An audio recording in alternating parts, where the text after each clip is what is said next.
Viral Tanisha ফেসবুকের মধ্যে আইসা যা শুরু করছে, ভাইরে ভাই, ওর জন্য তো ফেসবুকে ঢুকতেই পারতাছি না। যেখানেই যাই শুধু ওর আর নাজিমের ভিডিও। আজব তো ভাইরে ভাই, একজনের সংসার ভাঙছত ভালো কথা, তুই এখন ভালো আসত, ভালো থাক। ফেসবুক পেজের মধ্যে আইসা আমি নাজিমের বাসায় আসছি, আবার নাজিম পোস্ট করতেছে যে আমার শ্বশুর বাড়ি থেকে এটা দিছে ওইটা দিছে, ফল পাঠাইছে, আগে কখনো এগুলা পাই নাই। এগুলা কি? এগুলা মানুষকে দেখানোর জন্য?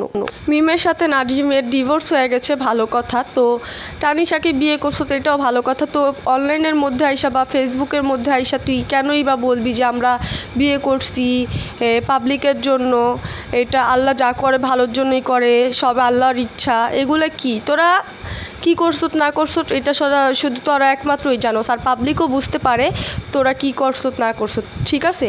তো আবার কিছুদিন ধরে শুনতেছি নাজিম নাকি বাবা হতে যাচ্ছে, তানিশা নাকি মা হতে যাচ্ছে। এগুলো কি ভাই? আমার মাথা পুরাই নষ্ট হয়ে গেছে। যে আকাম কুকাম করছে অনেক আগে, বিয়েও করছে অনেক আগে, ভাই মিমের এখানে মাঝখানে কোনো দোষই নাই। নিজেদের আকাম কুকাম কইরা এইসব ঝামেলা বাজায়া মাঝখান দিয়া মিমেরে ফাঁসায় দিছে, মিমেরে ডিভোর্স দিয়া দিছে। ভালো কথা, আল্লাহ তোদেরকে ভালো রাখুক, ভালো থাক। আর বলে যে মানুষ অভিশাপ দিলে আমাদের কি, আল্লাহ তো ভালো জানে মানুষ অভিশাপ দিবে না। মানুষের তুই পাবলিক করস কেন? তোরা কেন পাবলিকের মধ্যে আসোস বা ভিডিও ছাড়োস? আবার বলে আমরা অনলাইনে টাকা দিয়ে চলি না, তাহলে অনলাইনে টাকা দিয়ে চলোস না, অনলাইনে কেন ভিডিও ছাড়োস? ফাইজলামি যত সব, এইসব ফালতু লোকেদের ভিডিও কেন যে সামনে আসে আল্লাহই জানে।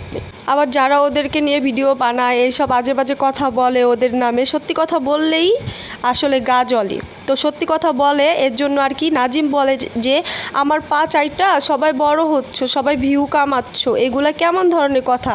তোর পা না চাটলে মনে হয় কারো ভিউ হবে না? তুই তো অনলাইনের মধ্যে আইসা এইসব কীর্তি কারখানা কইরা ভিউ কামাইতাছত।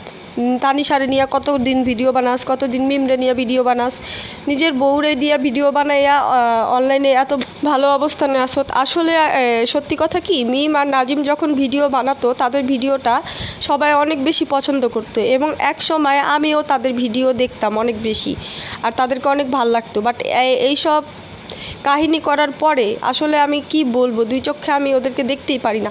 আর ওদের ভিডিও আমার সামনে আসলে মনটা চায় যে ব্লক মেরে দিই।